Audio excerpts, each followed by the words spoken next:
mga lods. May nagda-drop na naman mga lods. Parami ng ating chicken drop, no? Yan o. Ito pa sa taas. Isa sa gitna at sa baba, 4. Sa bila isa naman. Yan. Isa. Doon, 4. Sa taas. 4 piraso mga lods.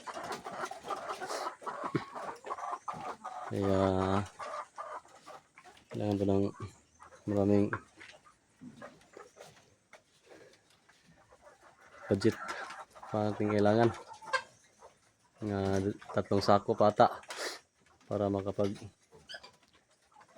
drop na to 85% ng ating balak kukunin niya mga lods. 80% drops para hindi na natin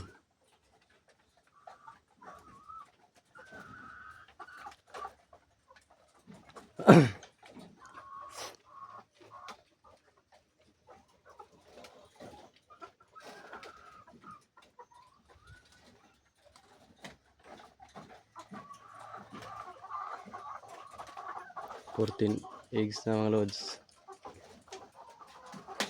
Hanggang maghapon to siguro hindi na naman magdadrop ito mamaya. Nasa alas 12 pa ngayon eh. 12:07 pa mga lods.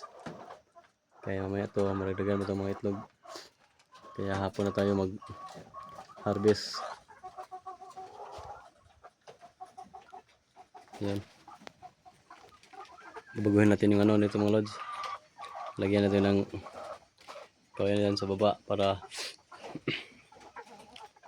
dry agad yung ano, mga ipot nila.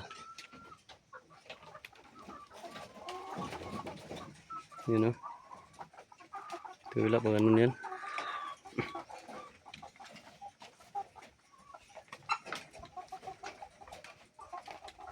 Parang madali lang linisin. Kasi ganyan mahirap eh. Basta pa yung ano nila, ipot. Yun o. Kaya tsaga-tsaga lang mga lods sa ating mga alaga. At least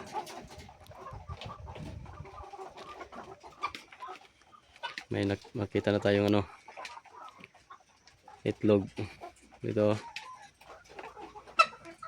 Yan o. Kawayan doon. Yan. Gawin natin mamaya.